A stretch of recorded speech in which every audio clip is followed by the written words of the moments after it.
Ep.4. Today we've got Stephen Tierney. Before we get into Stephen's story, if you could please start liking and sharing and subscribing. It's free and we need it. We want it.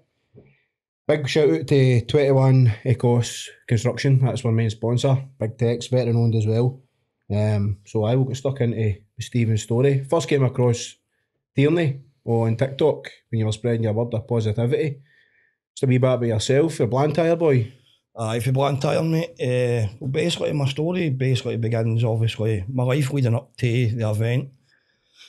It was a good life. I had 2 kids at the time. I just had my son, he just turned 1, my daughter was 5. We just moved into a new house.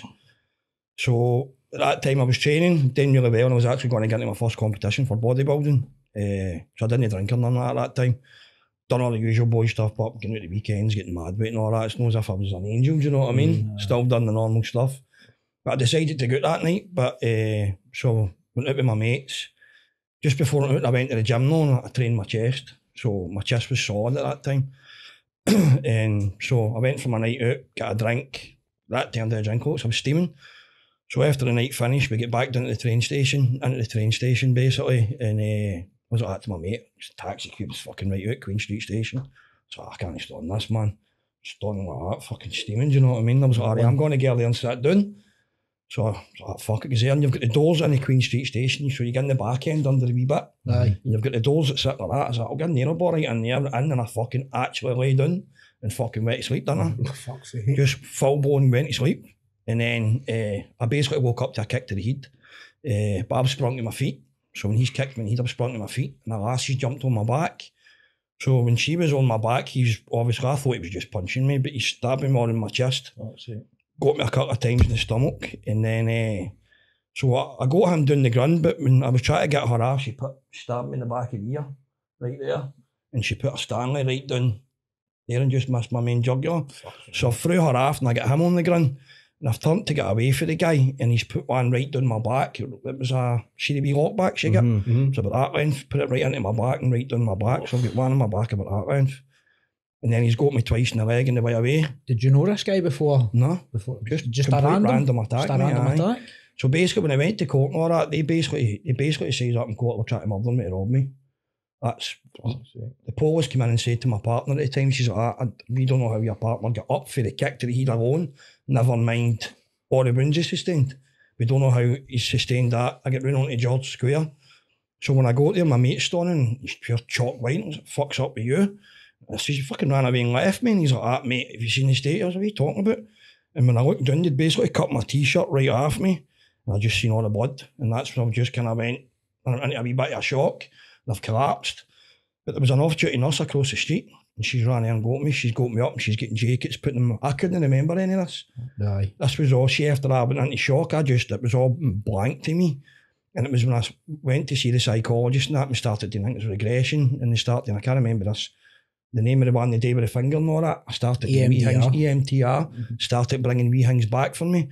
And that's when I remembered that nurse. So basically, that nurse basically saved my life that night. Because as she says, I was going to die immediately of shock and I was in my wounds. But when they put me in the ambulance, they actually phoned my mum and dad, and my partner says I was dead. Because when I went into the ambulance, they thought that was me, I was done, I was dead. So they phoned my mum and dad, and they phoned my partner, I was 30 at the time.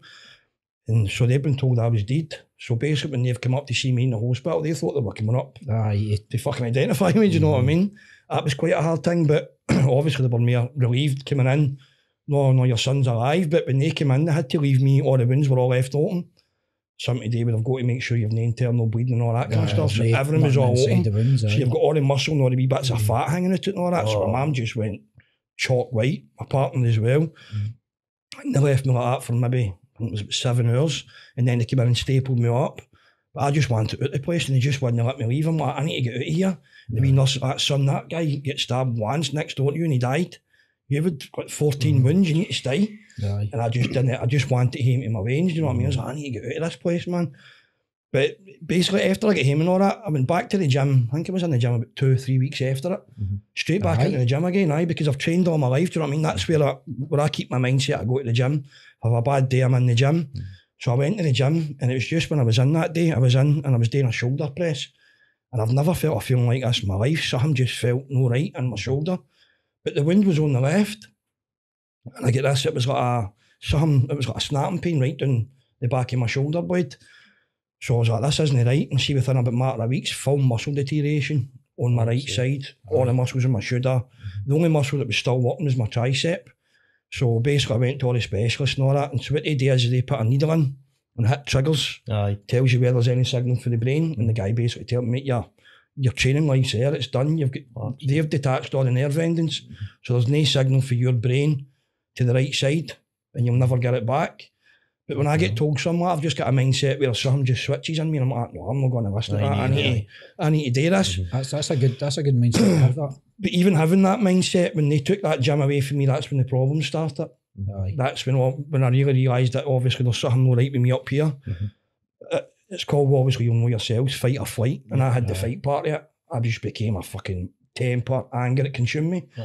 Everything, it was like, I held on to all the anger and all the pain of what they'd done to me. Do you know what I mean? It was like completely took care of my life, consumed every bit of me. For the minute I woke up to the minute I went to my bed, the aggression, the temper, snapping at the veins, everything, I was like, there's something not right with me, man. So that's when I decided, like, I need to go and see what's going on. But through all that, that's when I was going out and I was fucking drinking, putting shit up my nose, do you know what I mean? And the worst thing I ever done was start doing that shit at the weekends. I never ever touched it. And through all that, it's horrendous. But see, through doing it, you're telling yourself, this is just escape. I'm escaping this, and it's making me feel better. And see, when you actually look back now, where I'm on now, and the positivity and all that, you're saying to yourself, that was the worst time of my fucking life.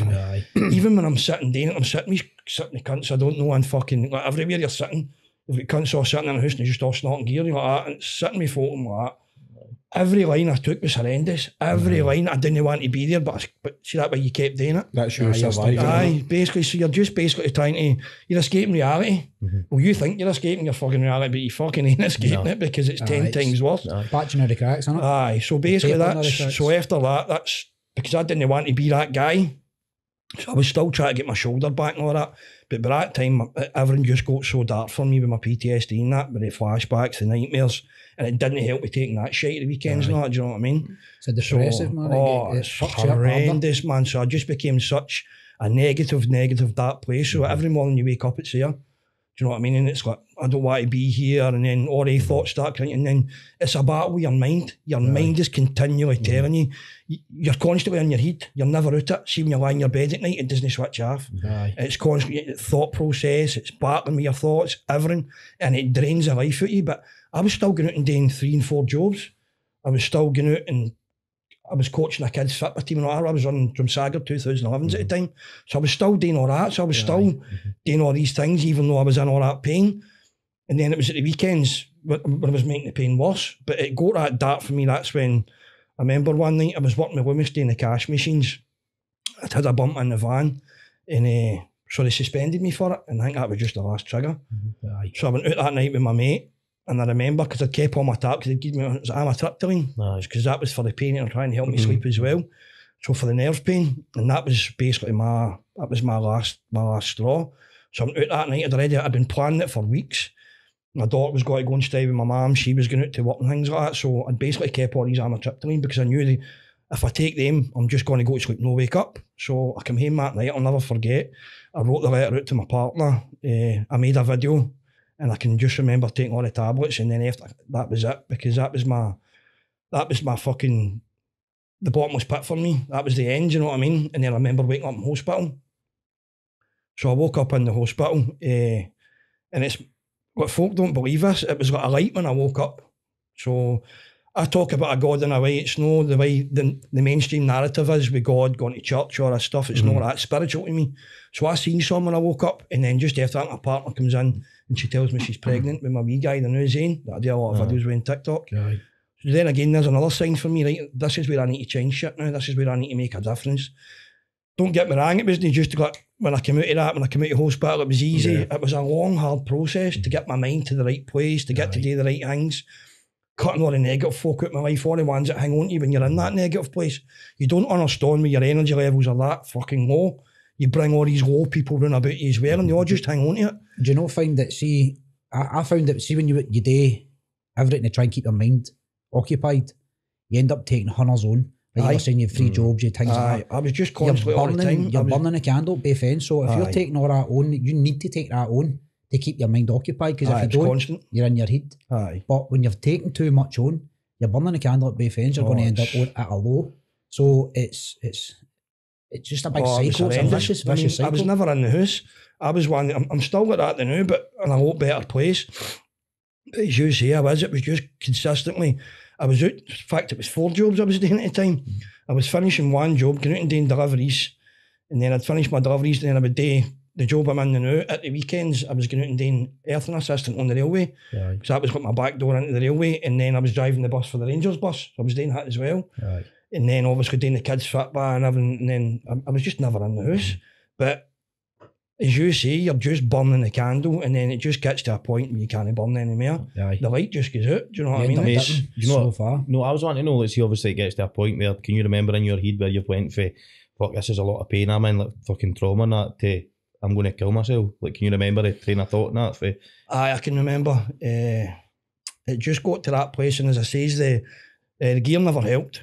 That took me to that next level. If I never touched the gear, I would never have got to that level. The gears where it took me to that place. Aye. Do you know what I mean? When I was out doing it at the weekends, I'm thinking to myself, oh, this is why I tell folks, stay away from the shit, man. It's Aye. no Booze fucking alone's party hard drugs. as well. Aye, even booze as well. aye. But you So add that in, it's So just I a can big still drink mixture. with it now. I've never been dependent on anything like that because I don't enjoy it. Aye. Do you know what I mean? But I can still go out with my pals for a cup of beer now and get home.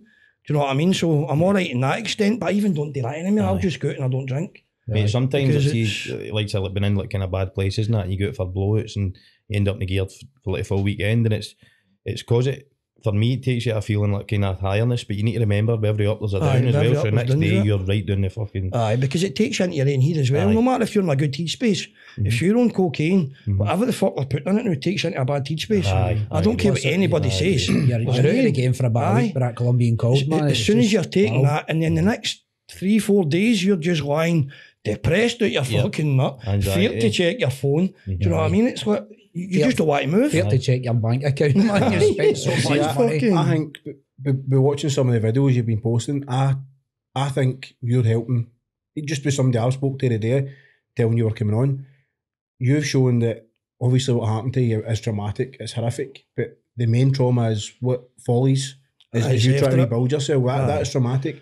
I think it might be in your live last night. You mentioned that nobody really understands PTSD until they've either been somebody close He's got it. suffered for it, or You've they've got suffered it yourself. It's and like, I think you are, and it's a credit to yourself, mate. I think you're doing it. You're a right good advert for letting people know that sometimes we're just horrible to be around and we don't mean it. But it's not because obviously what happened, but it's because what you're going through after it. You're trying to fix yourself as well as be a dad, going to your work, cracking on, having a laugh and a joke with your pals, going to the pub, having a pint.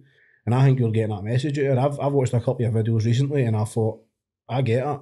It makes sense, you know what I mean? it's Relatable. what I tell Very folk, because that's relatable. how I try to be as honest as possible, and I speak the way I speak, and I don't hide anything. What I really tell folk is now, for you to go to the next level, you've got to suffer. And that's when my mindset changed. I realised, and then one guy I love listening is David Goggins. Aye. David Goggins, and why I listen to this guy is because this guy's been there. This guy's been through it. You've got so many fake guys out there doing these inspirational speaking like now that are sitting on a fucking couch. All right, I've seen a fucking thing here. Folk have got mental health. I can make money here. David Goggins has built a warrior mindset. Right, and when you listen to him and you listen to everything he says, that's why I love the statement about building calluses in my brain. Yeah. Because I did. I had to restructure, reprogram my brain and rewire it to the point that I relearned everything. Instead of looking at the trauma and looking back on it and dwelling on it and everything else, I look on it now as I grew for it. If I didn't have that now, what I understand now is in my life is, if I didn't get through that trauma, I wouldn't be sitting with you guys today. Right. I wouldn't be where I'm at. I wouldn't be as confident in everything I'm doing now. Let's see me been in here 3-4 years ago. No chance. Aye.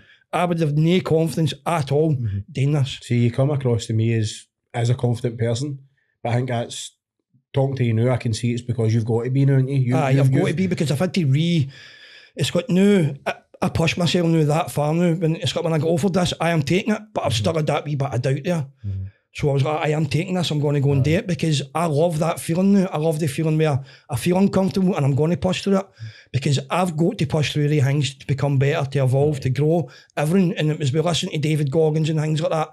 You have got to go through pain to grow. You've got to go through pain to get better. Kind of like a gym, innit? It's Aye. kind of like working at So the gym, because I'm good in the gym, game. that's how I loved his mindset, everything he says, and all his mannerisms, the way he speaks.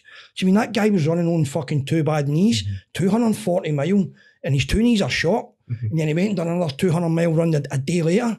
I mean, this guy's knees are fucked. Aye. And that's what tells you how you build a warrior mindset. Do you know what I mean? It's like, stop letting, it's like we live in a world now where everybody's looking at everybody else and trying to be somebody else. Be yourself. See, when you learn to be yourself, that's when you can truly evolve in life. And stop trying to be like, social media's fucked everything, because everybody's trying to live their life through somebody else. Aye. Social media's destroyed the world. I completely believe that. It's also a good thing and a bad thing. But folk are trying to live their life through others. Aye. And too many folk, and a lot of folk don't like the way I speak now when I say I couldn't give a fuck what any cunt thinks about me. I don't. Because I've had to become like that. Because I used to care what everybody thought about me. And then that's when emotion and feeling comes into the thought process. So for you to control your mind, right? When your mind's in control of you, that's what happens. You become into a dark place, everything else. When you learn that you can control your mind and you become control of these thoughts instead of these thoughts controlling you, and you're not letting your emotion control your life, that's when your life can change. I truly think that's what folk need to truly understand about how powerful the mind is. And it was the same when I done with my shoulder. When I started getting into a better place, don't get me wrong, it took me years. I've now got my 2 shoulders the same size. I get told I'd never train again. Right. When I went back to the specialist, whatever the fuck is that? I can only apologise. Whatever the fuck you're doing, continuing that path. I remember when I first went back and he done the tests again and he started getting wee signals. He's like, whatever you're doing, continue. Because he told me to stop training, you just got to make it worse. And every time I was going back, there was more signals and more signals and more signals. And the guy's like, I take my hat off to you. Do you think the majority of people would, well, because you're taught, aren't you, from an early age, the doctor knows best. But that's what Big Pharma's all about. Obviously, don't want to go down that road on the podcast, but Big Pharma is all about. Oh, I love all that. Keep me a customer for life. You're a customer for life. I know. Right, you're going to get one tablet for one thing, right? So just say you're going to get a tablet, and then next minute you say, right, because you've got that affects your stomach, so now you need that. But because that affects your stomach, so before you know it, you're out with 5 tablets. Do you know what I mean? Mate, they give me tramadol for premature ejaculation.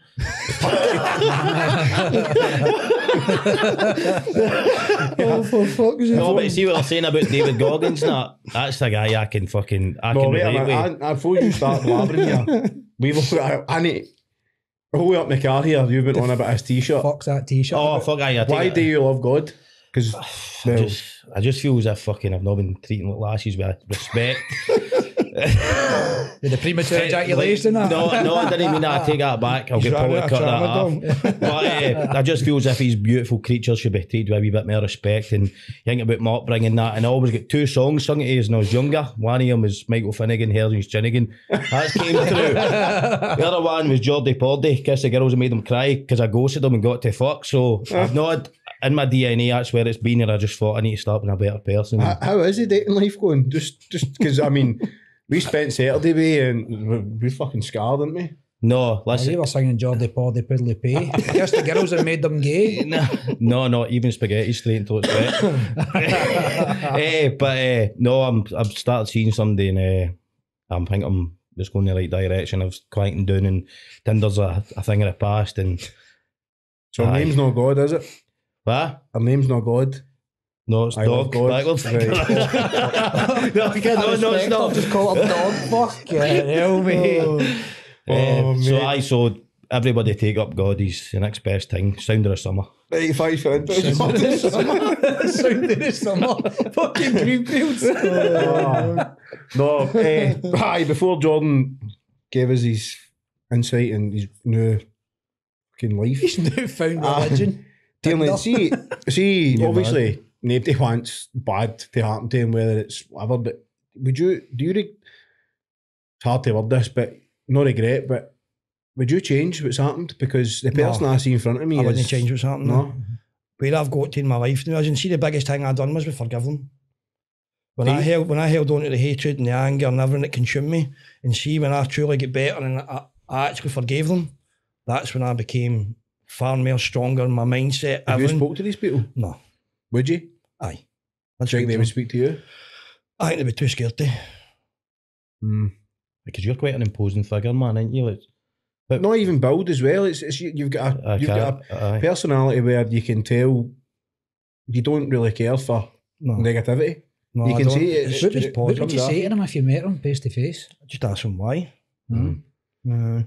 Because I used to dwell on everything, basically I used to blame them for everything. See, this is the world we live in now. See, when you're going through all that kind of stuff, you've always got a reason, you've always got something to blame for it. So when you're doing all the wrong stuff, it's because that happened to me. People start, obviously, like my parents and my partner, all that, all understood, but instead of saying to me, right, this needs to stop, you're doing wrong, but he's went through that. Do you know what I mean? It's like, we live in a world now, instead of telling folk the fucking truth, right, when you're fucking up here, I know what happened to you, but your fucking head together. Right, and I understand we live in a world now where we say, like, men don't cry and all that. Right, we cry, but there's got to come to an extent where we've got to be able to speak about stuff and be honest and fucking true to folk and stop beating around about the bush. Do you know what I mean? And just say to folk that you need to get your fucking act together. Do you know what I mean? You're a fucking adult, you're a man, everything else. Do you think if guys or people, we'll say people in general, did speak up more and took that kind of not criticism, it's similar to the military kind of world, isn't it?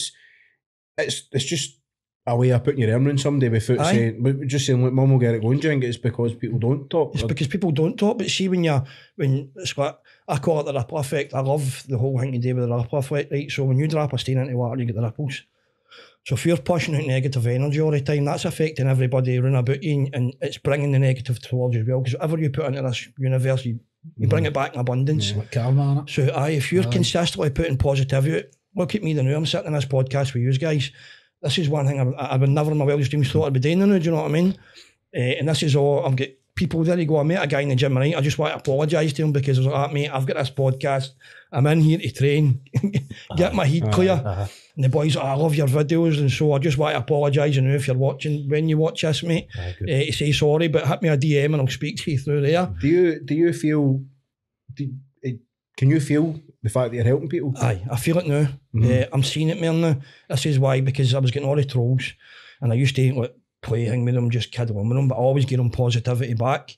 Like last night, I think I done a live for about 3 hours. Can I tell that? See, last night I watched your live, and there was people piping up and all that kind of stuff. Your man was saying, he's like, listen, I know you're going to take a cunt or that, but if anybody's struggling and you're just kind of going through things, give me a private message, and I don't care if you're slagging us, I'll help you through anything. And I thought that was a mark.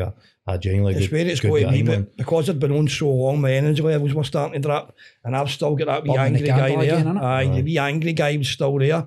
And I said to at the end of the live, I says, well, I've got to go. I says, because I've got a message on here and I'm not wanting to let that him out. And I don't want him to go, because if I'm ever in a situation, I've got him. Do you know what I mean? And I want him to be there. But I'm in control of that wee angry guy now, whereas that wee angry guy used to control me. So, but when my energy levels got to that low, and then it just got to the point it was all the steroid stuff. That's what you get all the time. I've trained all my life, do you know what I mean? I've worked so hard to get to where I've got to in a gym, and that's why I've got the mindset I've got, because I use my training for my mindset as well, do you know what I mean? And it's just the same shit all the time. Steroids, because it's, and I know straight away, because it's somebody that wants to get where I'm at. Instead of being nice and saying, look mate, any chance you tell me or advise me what's your best way to run about stuff, or they've got to be nasty, because we live in a world where folk are jealous and negative and nasty, and all they want to do is fire it at you. But I understand that because of where I was. Even though I was always praising people and lifting people up, even when I was in a bad place, you have got folk that just want to get there completely negative and tear you down. Because I guarantee there's folk that I've cut out of my life that go and make up fake pages one right on my fucking page, do you know what I mean? I completely understand that. But this is why I always say, look, if you are struggling, message me. Because I don't hold any malice towards you. The same, I don't hold any malice towards the man that done what he done to me. Do you know what I mean? I could have let them ruin my life, but I didn't. So this is how I know when I'm saying that, and I'm genuine. If you want to come on and slag me, that's fine. I've had 3 folk contact me that were on writing bad stuff. I'm now on saying, oh, I wanted to say sorry. Do you know what I mean? And they're apologising, and you know, your videos are helping me and stuff like that. It's desperate though, when somebody's near enough met their maker and they've turned their life around, and they're trying to be positive through social media, and going and doing their training. And that, I still, I think we say this every single podcast we've done. I still don't get this online bullying, trolling thing. I really don't understand it It's either. strange. It's obviously because we never had it growing up, but That's why I think the internet's a bad thing as well. This is why the kids are all struggling now. Because the kids that are on social media trying to live their life through other people now. And this is where the anxiety and everything else and all the bullying's happening through the social media. They're trying to portray a different photo. They're all trying to be something perfect. It's got to be perfect. It's got to be the best picture. And they've had to be these filters and do you know what I mean? See, you think about the lifespan of like, no humans, but for where we've started to where we are now, it's only in the last 30 years or something that we've been like so connected with we are, but we're not cut out to be connected, but we're so connected, but at the same time we're so isolated still, man. Well, can you remember when we were kids, right? We had basically nothing and we were all happy. We were all fit, we were all out in the streets all running about playing, we had a community. Football and that was me happy. Exactly, we were out in the streets, you had 2 fucking jumpers doing, you're playing fucking cuppy or whatever. Yeah, Sean never spoke a word till he was 16, man. He's still not did he now? We've completely lost the sense of community now. Multish. no, I know. That is And we live in a world now full of consumerism with nothing back then. And now everybody, it's got all the Facebook posts at Christmas. What the fuck's that all about? Easter. Easter. Oh, look what I've bought my way, and they're all competing with each other. Do you know what I mean? It's fucking chocolate egg, isn't it? Aye, we need to get back to the real meaning. Man. The real meaning of Easter, Christmas. What is the real meaning of Easter, Jordan? Enlighten us. Jesus was born. Go on a session on Friday and come back on a Monday and have an excuse. I know. I'm just used to your eyes again on the Monday. Ruining the full family's Christmas, man. You're trying to eat your turkey. Did you get your new missus an Easter egg? Aye. Aye, what kind? Oh, aye. Yeah, dirty. Right, so things are going that well with me and her. Obviously, like, right, we need to take this to the next step, and obviously the next kind of step in commitment is going on Ann Summers and buying a couple of sex toys. So where that was, hungover the other day, going up to her shoe something, I can't say it because everybody will find out, with a bag of vibrating fucking love toys. Here we go. And obviously I've found up God now and we're trying to eat a wee bit better, and turns out we didn't need the sex toys, all we needed was a cucumber. That's my idea of a good diet, but it's going well. That party of 5 a day. I'm going to regret saying that, innit? You've got a well. To look here, it's the first and only time in my life I'll ever put a Johnny in a cucumber, by the way.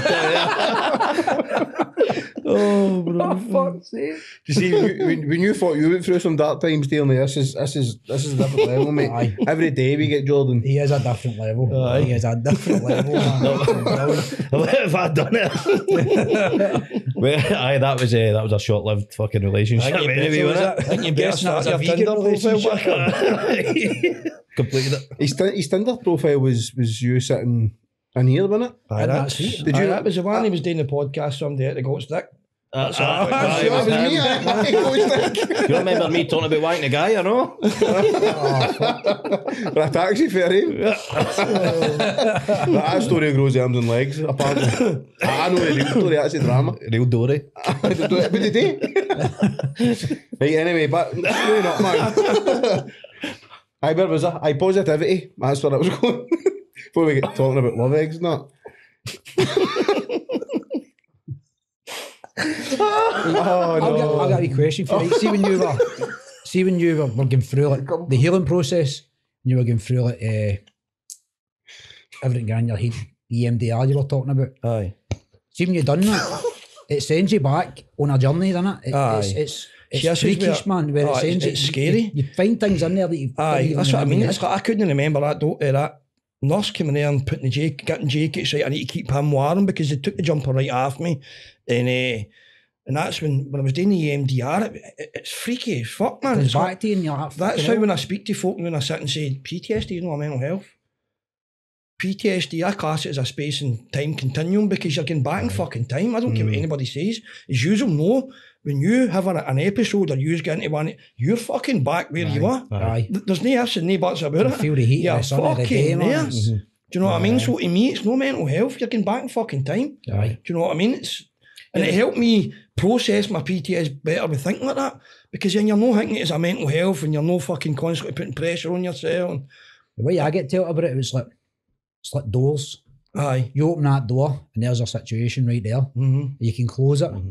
And it was the problem for me was closing the fucking door again because see after I left it, this is what I didn't like. Aye. They took you back there And as you says, I didn't know how to close the doors. Aye. And when I came out, I was still fucking there. So you're getting home with all that in your head. Aye. And you're not just getting home with the shit you went through, you're getting home with the shit you were fucking hidden away and all. So you're getting through the shit because you've not closed the door. You've not That's closed it. there. And then you've got the day-to-day life. Aye. You've got the wains and the pressure that comes with being a Wayne. Mm-hmm. You've got the pressure of being a partner.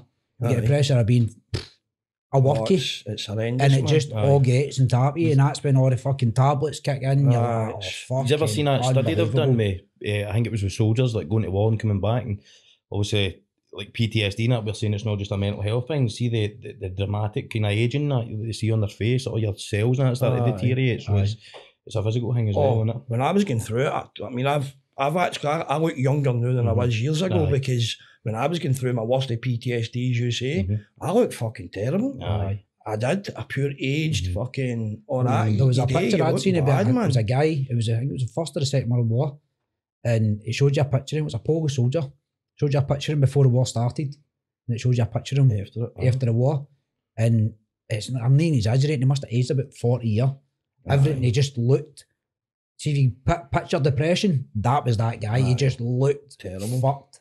It was quite hard to see. See the power of the mind. That's where I got to be, where I'm all with my positivity and all that. People don't understand the powers your mind's has got. Aye. It's like somebody could have cancer, right? They could have it for 3 years and they're fine. Doesn't grow, doesn't do nothing. See the minute they go and see that fucking doctor and that doctor because they trust them and everything else, and they tell them the big C word. It's every thought in their head. So what happens? They deteriorate in 13 weeks. Aye, you start losing battles, don't you? Because you start telling yourself, I'm going to die, I'm this, I'm that. It's like Marvin Andrews, we just keep believing. He's playing me fucking. I can't believe he was a footballer. Let's just draw a line there. Your t-shirt, that's exactly how big Marvin was. He was was. that game and he prayed to God when he had the fucking cruciate ligament damage and he's still playing fucking football. I don't know if I've told him, they tell the viewers that, but that's how I can relate with David Goggins. We're both athletes, so I'm going a bit bald. And we both get fucked knees, and I can run 100 miles in a day. Is that Stanford Goggins at least? Goggins. God.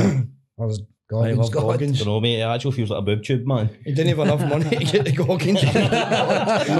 See, every time something about Goggins comes about, where it's TikTok or if it's freaking in a paper, he'll send me it as if he's Goggins. He's Goggins, mate. No, but we're saying about the power of mind now because what was I going to say? Power of mind. I forgot. I was thinking about the power of mind. Aye, right. So there was times where I was going through it all, and then as you say, like start callousing your mind, and he gets tuned right into your brain, man, doesn't he? And when you're not feeling right, you just go. It's amazing. It's got you listen to these other ones, right? And you know this guy's actually been there, done it. He's built the warrior mindset. This guy was 300 fucking pounds. He went for 300 pounds to go out and do that fucking ultras, isn't it? The ultras and all that. And he done that ultras with a fucking knee too. His knee was that fucking bad, and they were every day draining his knee, and they're like, "What, you need to stop?" He's like, "I'm fuck, I'm stopping. I'm gone." Because that's how much he built his mind, and he's in that much pain, but his mind's that fucking strong. The pain didn't matter, and when you sit and listen, you can actually hear it. See, when you listen to him, it resonates. But you take it in. When you listen to all these other ones, and you can sit, and you can tell the fakes. You're sitting because they've seen a gap, a market where there's mental health, I want to get positive, all this kind of stuff. And they're sitting on a fucking couch, do you know what I mean? And they're like, well, I'm going to make this and I'm going to be a fucking inspirational speaker. This is why I love Goggins, because you know Goggins is a fucking warrior. So did you think he was like a switch? He was a switch for me. Your life about it? Did you have a positive mindset when you were younger? I had before you started training? Before I started, I had a positive mindset. The guy next door to me, Jamie Bockwell, for a very young age, this guy was a fucking machine. And he took me in and I started training him. I was about 9 or 10. This guy was he's still a fucking machine to this day. He was like Goggins, he'd doing all the big runs and gone doing all that for a young age. So I learned a lot of mindset off my next door neighbour, Jamie Bockwell. And I took that right into my life because I went through a lot of bullying through primary school. I'll never forget. And it was always got groups of 2 and 3. And I mean, I've got 3 sisters and I was the only boy. And you know yourself at that age back then, you can't do any money and all that. And you're the ones that did have money, and then it was just all the fucking bullying. So I get bullied all right up through primary school, and then obviously I get jumped off guys that were fucking maybe 6, 7 years older than me, and that Jamie was about 5 or 6 of them. I remember coming down for the primary school and I was greeting him, I was only the butt on my face and everything. Tried to throw me on a fire, it was a bonfire night, and he seen me. And I knew there was 6 of them up there, and these ones are all guys that cunts are scared of. And that Jamie seen me, Jamie Botwell, and he just went straight fucking up, and I leathered every one of them. Aye. I leathered every one of them, and then it was something, when that happened, it was just something switched in me as well. I went into high school, and I met Philip, me and Steele. My granny knew these boys are boxers, Fairlace and Haw, and then they completely switched my mindset to a different level. Because Ian just took me in, he's like, all right, we were doing boxing in his room, boxing in the back garden, he's like, just to toughen me up, do you know what I mean? And he didn't take any fucking things with me, he fucking hit me. Aye. And then it was after that, I remember my first fight, and all the years of bullying, this guy got to fucking get everything. So you think you guys kind of took you on as like a wee brother kind of thing? Aye. So Ian Steele was a massive thing to me when I changed my life and started fighting back, do you know what I mean? And the guy I first fought, I ended up becoming great pals with. Graham Brown thought he could pick on me, and he just got every all the years. That was the first time I'd ever fought back. And how did it feel that first time fighting? Let's see after taking it. Oh, it was scary. Because I enjoyed it. That was the scary thing, and I didn't want to enjoy it. Do you know what I mean? But it was a massive release. God rest his soul now, big Graham Brown. The guy's dead now. Do you know what I mean? Back in school, you're all young and everything else. But we became very close pals after that. He passed away a good few years ago down Blackpool, a good Rangers man. Younger than me, do you know what I mean? Just never woke up. Down there at a Rangers event, the guy never woke up, so God rest his soul. But that's when my mindset all kind of started. Like, even then, back then, when you're going through all that, there's no hint now with Auburn in the mainstream, all that stuff with mental health has been pushed too much. Do you know what I mean? I think it's been pushed off around people. It's getting pushed, and folk are all latching onto it and using it as an excuse and fucking. Well, this is what we're thinking, like people going on it for the wrong reasons and that. And I think the big man over there is wanting to call some do it for it. I'm going to do it first, and I think me and this guy, the littlest chicken. I think I've got a good chance against him. I'll call him out. But who was it you were wanting to call it? I'm not saying any names in case he goes all soft on us, but he's got very white teeth and fake hair and likes a bit of tan and He's winning. He's got a lot of right-winged guests on recently, and he's changed his tune. He's I don't know. I'm not saying it because it'll probably come back. Probably leathered. Mate, don't call it a littlest chicken out by the way. He looks. Well, compared to this Definitely fucking athlete of a man. Aye. No, but I think the whole mental health thing, I know what you mean. I'm still going through my process with combat stress, and I was talking to it with my doctor as well, and I just feel I'm getting people telling me where I should be at this point. Like it's not like that, and it's people who are saying, "Oh, I suffered for this and I suffered for that. You're weak, or you can't handle this." It's not that. Sometimes it's just good to talk to. Sometimes like-minded people, like-minded community. Do you know what I mean? Whereas folk that understand, because then you just bounce off each other. Because when you're running about folk that are saying they're going through stuff, you just know they're lying. I feel the wrong people are pushing it. Aye. I think there's people just going, I need to push this. Well, it's get tick the box. Clicks and likes. Clicks and likes, tick the box. And that's it. You've done the mental health thing. We can now move forward and say, well, I'm pro mental health and I'm fixing things. There's all these ones on that fucking TikTok all push. These ones all latch on to because they say they've got mental health, right? And they got all these ones on with mental health. And then they do all that gifting shit. That's how I stopped my lies. Because I was like, to folks, stop gifting me. I'm not on here to be gifted. I'm not exactly fucking rich. I'm not loaded with money, but I'm only here to put a message out. I'm genuinely here. If you message me, I'll fucking message you back. If it's no straight away, it'll be within a couple of hours or the next day. If you message, I'll genuinely get back to you. And it just got to a point. I was like, please, see if you just give me a nice positive comment. That's all I need. Don't send me gas, and it was all the ones trying to add me to these fucking battles or something. So you've got all these ones that's promoting mental health, right? And not one of them, they fuck all for mental health. And what it is, they're getting folk that are struggling with mental health, right? And they're going and giving them all the fucking money. Do you know what I mean? These cunts are making an absolute fortune sitting on the couch saying fuck all. And these folk that are struggling are going on and watching these so-called fucking influencers. And it really boils my blood, man, because you've got folk like us that have been there, done it, seen it, and you've got guys here kidding on. And they're going out there and putting the wrong message out. Do you know what I mean? The complete wrong message. Right. So it completely turned me off TikTok. I came off it for about 4 or 5 months. I felt that it's people that start their own kind of charity that have got the right ideas at heart, and they go out. They might not do it the best way, but they've got the right intentions They've right got there. intentions to do it. And that's a good platform to start for. It's not just, I'm going to speak about this, you give me money and I'll give you a solution. But they never give you the solution, they never give you the time. They always make it the hardest time to speak to them, the hardest places to get to them. Whereas these other guys are like, we know you just want to talk. Well, this is what I'm saying, what you were saying there, this said podcaster, I was a fan and I genuinely looked up to him because he'd been through a lot, which I thought was, he's obviously been addicted to things or whatever, but we'll not get into that because it's not my story to say, but I was genuinely, and then this person comes out with a statement saying that anybody who suffers or this, or men are weak, men are not doing this. I know soldiers who have fought in wars, have lost brothers, pals, and they're struggling every day. Aye. Some of them can't even make a cup of tea because hot water is not the heat off the cup of tea. That sets them off. Are they weak? That was my point. And as I said, he's had a go at a few people who's piped up. So you're not allowed to pipe up anymore. You've just literally got to sit back. And that's the point you were saying there. These people will claim to be mental health ambassadors. You'll know. Yeah, everybody knows because it's not fair, because as soon as you mention his name, he just starts rinsing you. Because he's got all the followers and all the fans and all the... You're not allowed to say anything bad. So taps off, couple of cars, lights on. I'm not getting any filter. I know if you want me to say it. You say what you want, mate. No, I'm not saying it. Because he leathers you. Aye. No, it's not. He done some good work, and I was a massive fan of it. When a comment came out like that, I thought, mate, how dare you, man? You know what I mean? This is what happens when folk get to the level he's got to, right? It's what folk have got to understand on the way up and all that.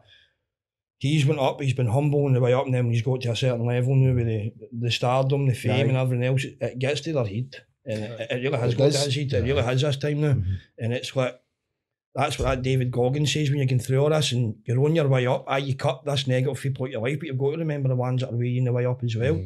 It's like all the positive ones I've got round about me now are evolving me as I'm evolving them at the same time. So when you've got like-minded folk round about you try to go the same place as you, you're only going to go one way. Do you know what I mean? But when you're keeping the other ones round about you like negative and constantly saying, you can't do this, it's like folk are saying, what are you going on a podcast for? I know. And I'm like, well, why would I know? Because I'm going out to get a message out. I'm going to go and speak to guys that are suffering the same thing. I says, and maybe I'll say something that'll resonate with somebody. Maybe, and if it affects one person, it helps them go and get help or seek some. I says, I've done my job. But there could be somebody sitting in a house somewhere that's maybe been jumped or whatever, and they've realised, they thought, I can't go outside. I see this the job coming up. See what happened to you. I don't know if I would be able to go into a pub and sit down. I don't know, because it's not happened. But you're showing that you'll get a rough patch at it, but you can fix yourself. So somebody will catch on to it. They've got it. It's like you're saying, your fight instincts kicked in, but other people's flight instincts can kick in, and they just recluse. They just get it rehearsed and they don't go it. And the rest of their life is just a hermit. See, I don't know if it's because what I went through as a Wayne with the bullying, and then my process changed to be able to look after myself, and that was a big switch for me then. I don't know if that's how I went to the fight side of it. It could be as a young age, but I think that's how the fight sides come in. I've not went to the opposite end and went flight. Aye. I don't know if that's what it is, but I can always remember that switch back then as a kid getting into high school and fighting back, and maybe I think that's what has changed my mindset and kept me in the fight mode. Did you lose trust in people? I lost trust in a lot of people. See, this is where this is what I was thinking. I mean, I was talking to a wife just before we come up here as well, just looking at a couple of videos and that, and that's my drama. I don't think I'd be able to trust somebody behind a checkout in a fucking supermarket if it happened to me, because you don't know. You were sleeping, lying in the floor sleeping. Next thing you knew, it was all that was all happening. The biggest thing for me was trust wise, because my mate ran away and left me. That was massive for me. And then he's getting my work telling everybody, I done this and I done that. So I was lying in a hospital bed and I phoned him. I says, look, just everything through us. I says, you're lucky I'm lying in my fucking hospital bed now. I says, see if you don't tell the guys the fucking truth, I would respect it more, because his partner was just pregnant. I didn't blame him for running away, right? Scared. Fucking nice, I'll get pulled out, your mate's getting stabbed, fight or flight. But when you're getting in and telling something completely different, my mum's fucking cuddling him and saying, oh, thanks for protecting my son and saving him and all that. It's like, you don't lie like that to make yourself fucking bigger.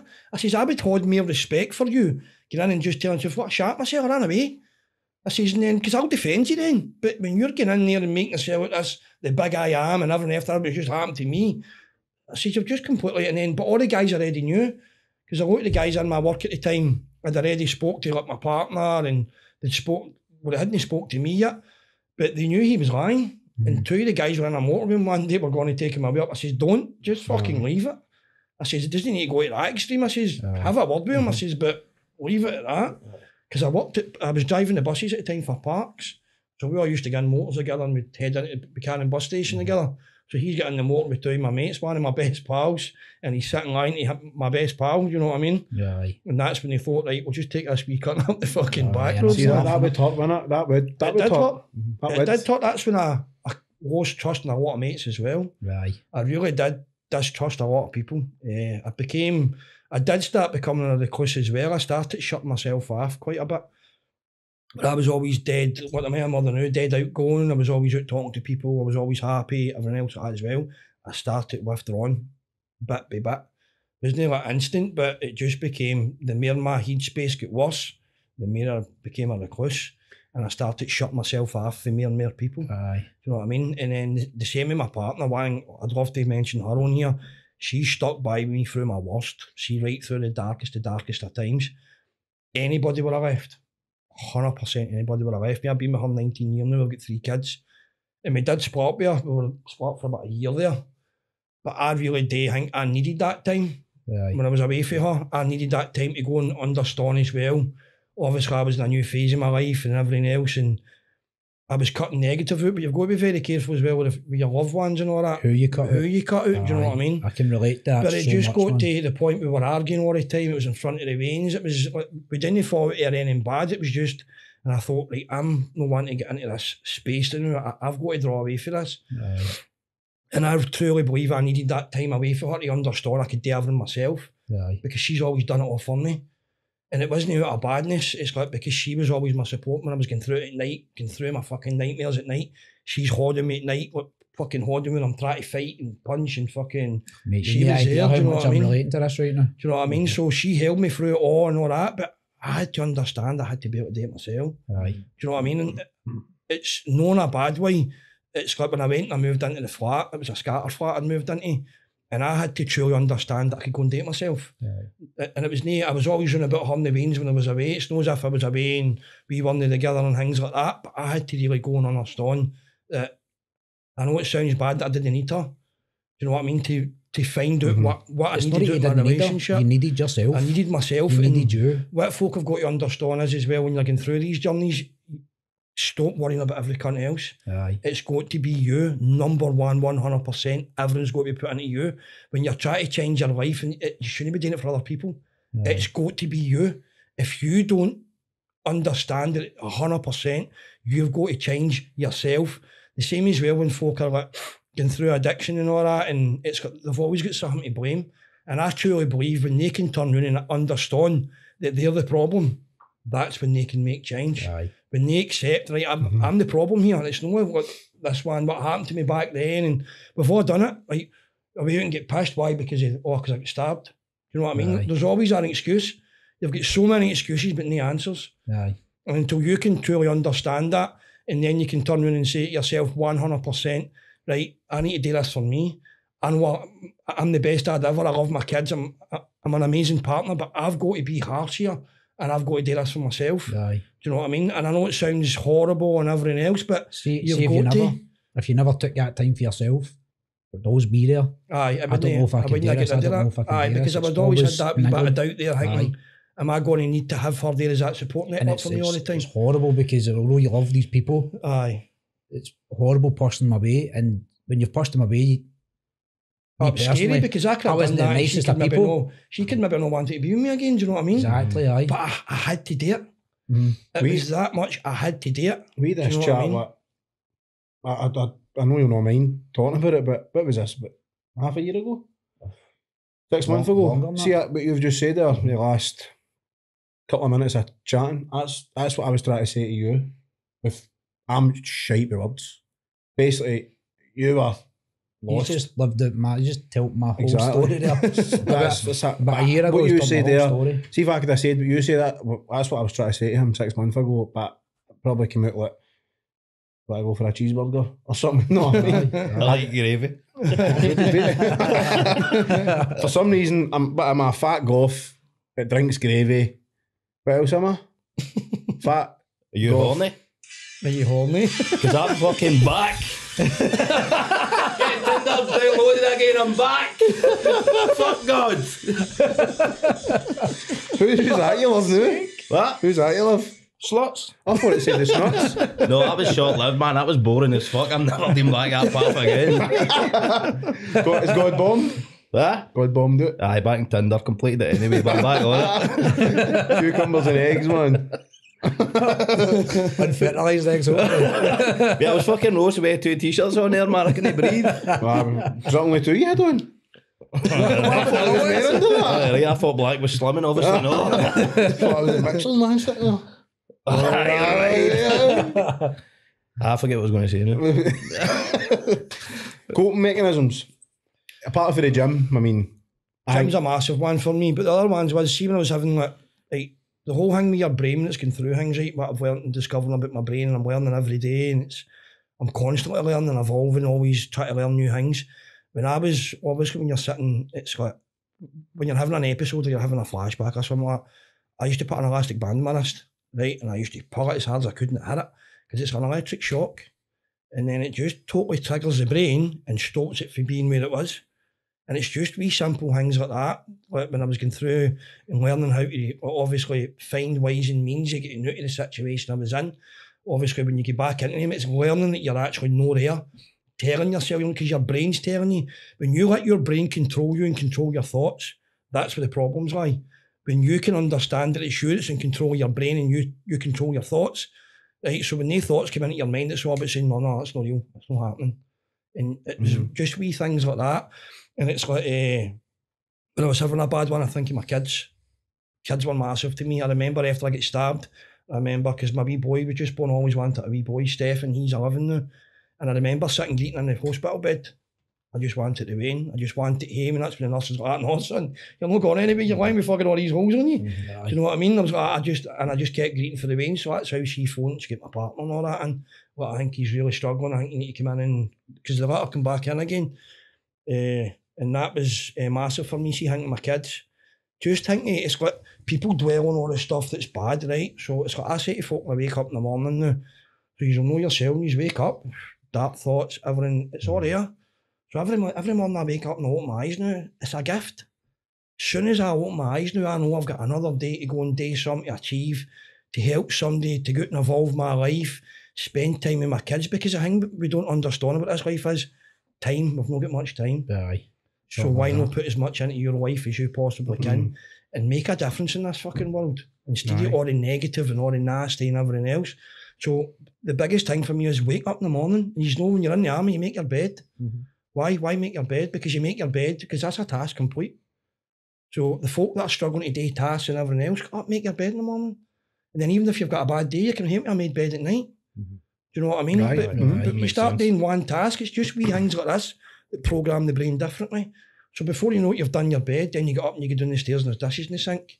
You start doing the dishes, other task complete. You know what I mean? And it's all, and it starts building up these wee things in your brain. Small tasks become huge in your mind. And it was just like, obviously, listening to all these different inspirational speakers and all the thing like that. You start building these even mindsets. if you've had a shit day, you've got to clean get off. Aye, it's 100%, because there's nothing worse. When your head's bad, everything about you's bad. Aye. Do you know what I mean? You've got mess, you've got this, you've got that. So when you start taking away that mess, it's taking away from the mess for your mind as well. Do you know what I mean? It's like just doing wee things, and they're such small things that can just change your full outlook. Aye. Do you know what I mean? And it was learning that. Something I wanted, like, see, what kind of time scale was it? See, after it's happened, obviously that's happened. When did you start turning it around? And did that kind of fall on me? Did you have to go to court and all that stuff? I had to go to court and all that as well. So basically, if I had still had my gym, I would never have went down the road I went down, I don't think. But my gym was took away from me.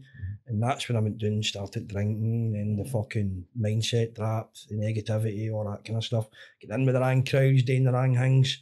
If my gym was still there, I don't think I would have done all that. But again, I'm glad I done it all, because I wouldn't be sitting here right now with where I'm at, what I'm doing. And this is where I know that things have changed for me with my mindset and all that, because I don't dwell on that now. I know I had to go through that to get here. And it's listening to Goggins as well. You've got to go through suffering to get to the fucking top. Do you know what I mean? It's got the same as well. We set goals, so you get to that peak, get to the peak, look at the view, and then go to the fucking next one. It's just constantly go. Because if you just stop and you just, it's like getting back into a negative space again if you're not continuing to try to evolve your life. If you're not continuing to try to change somebody else's life or touch others or something like that. But the same as well, you've got to keep time for yourself through all this. When you're helping folk, it's like, and you've got to protect yourself as well when you're helping some folk, because you know yourself, some folk are in a really, really bad place. So when you're talking to some of these people, it's obviously now I'm such a strong mindset now, and some of these words can trigger you, do you know what I mean? Or what they're saying to you, bring you back. Want to go and it's the same as well when I'm talking to folk and they say they want to go and commit suicide.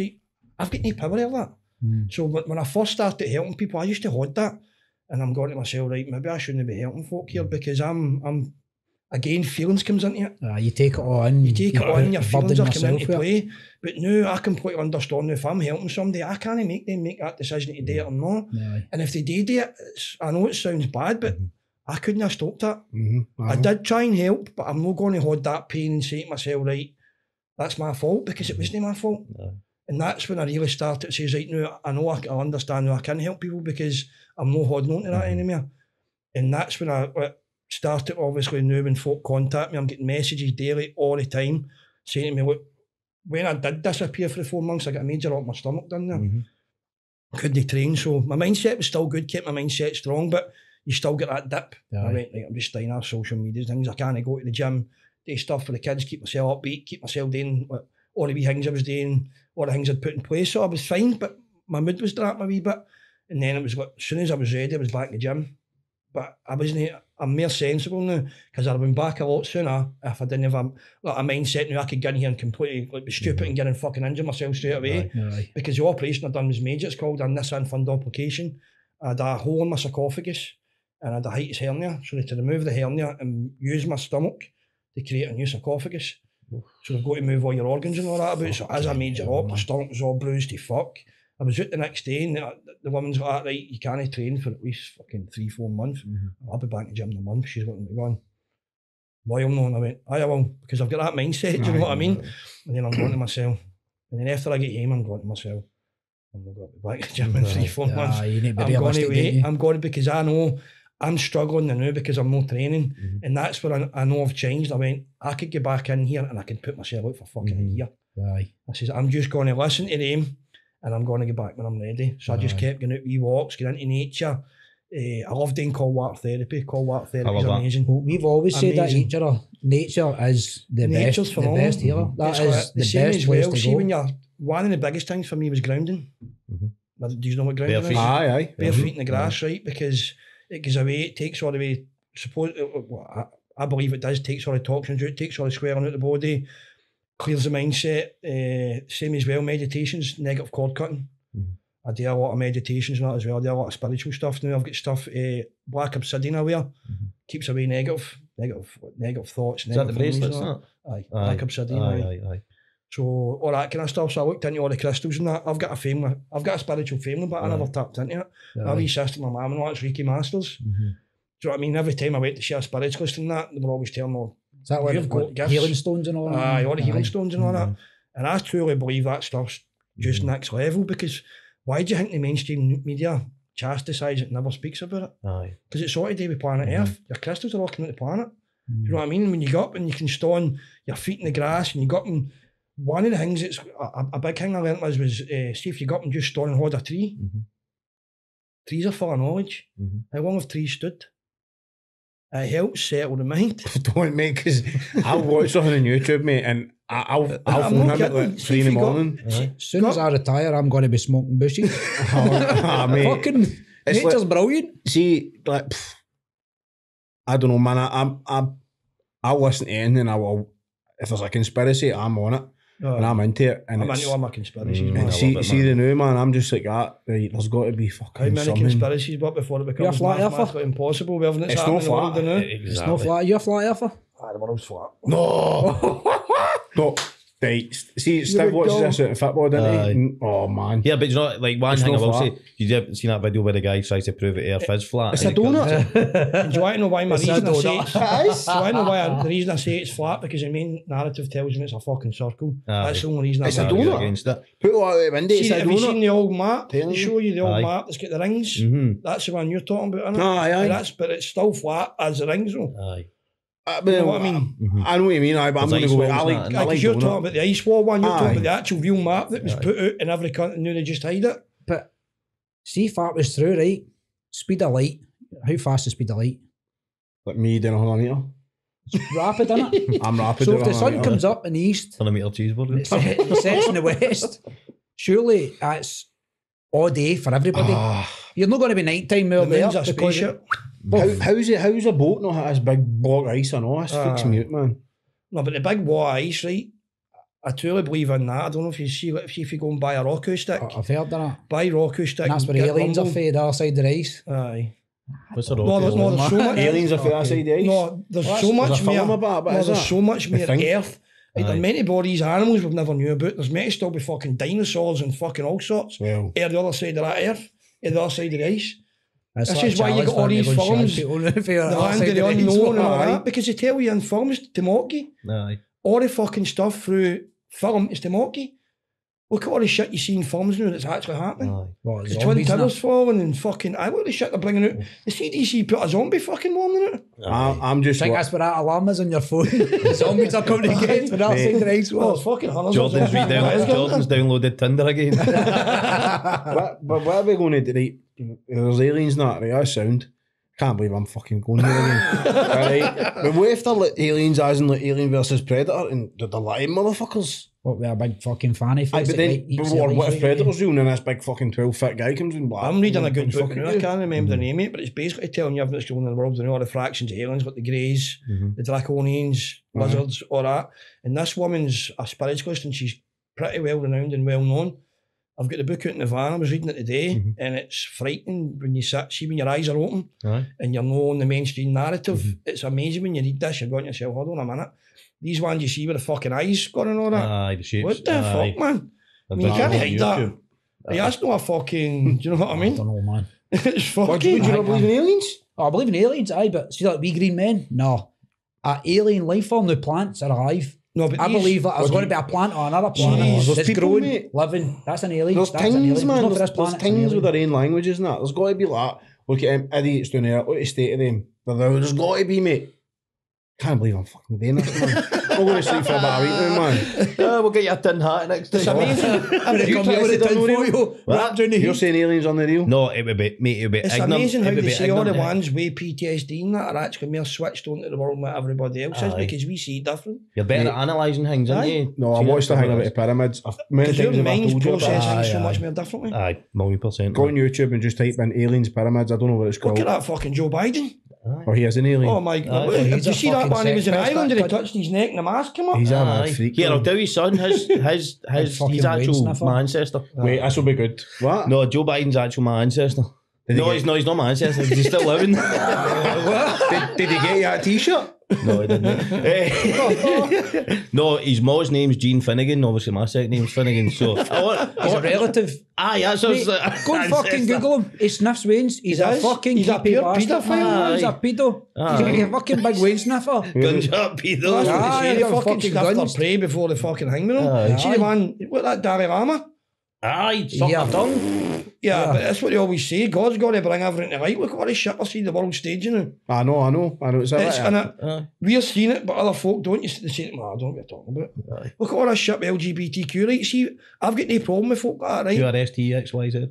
Exactly, but I've got no problem with folk like that. Don't push it in my face. I know. I'm quite happy if you want to be a fucking bus stop or whatever the fuck you want to be. You know what I mean? I want to be a fucking piano today, right? Crack on.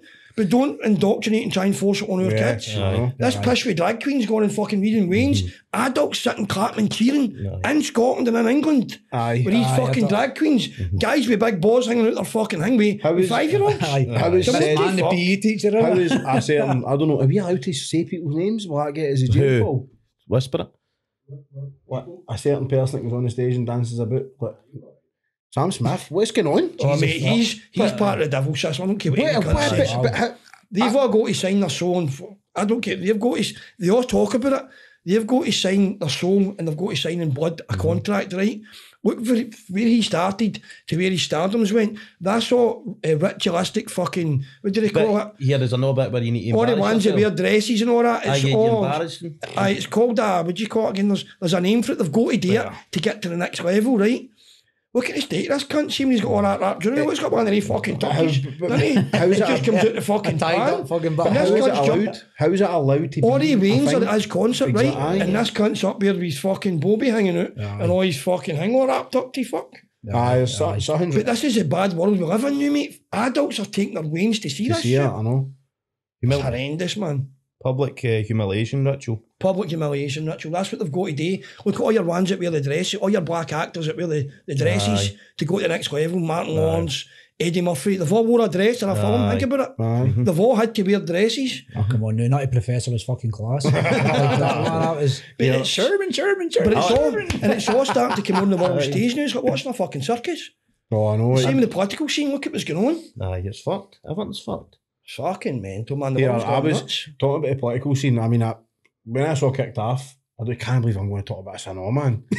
But I was pure, Zelensky's my hero, now I want to be that guy. Mate, see over the last 2 months, Mate, that my eyes are cunt's an open, evil bastard. my eyes are, I can't believe how much money that guy's got. See the last stronghold, right? Do you want to know what it is, right? They've went and destroyed Ukraine, right? So see the companies that's paid all the money to get that place destroyed. The other companies that's come back in and rebuild it, right? So look at all your countries, right? Do you know a year before, the UK and America put a statement out that Ukraine was the most corrupt government in the world. All about child sex trafficking and everything, right? All the sex trafficking. Right? It was all the fucking media. It shows you how easy people forget. Oh, right? Of course, man. So then, but what? These folk all think Russia are all doing a bad thing. Russia's the last stronghold on this planet. We've pushed Russia into the arms of fucking China and we've gave China its own fucking gas station. If you said this to me 4 months ago or 3 months ago, I'd have been like, no, mate, but see now, I can't believe it. My eyes are, because you can now access all this, because have you seen that? people standing up there. Zelensky was an actor before the it's mental. It's mate, he's put in as a puppet.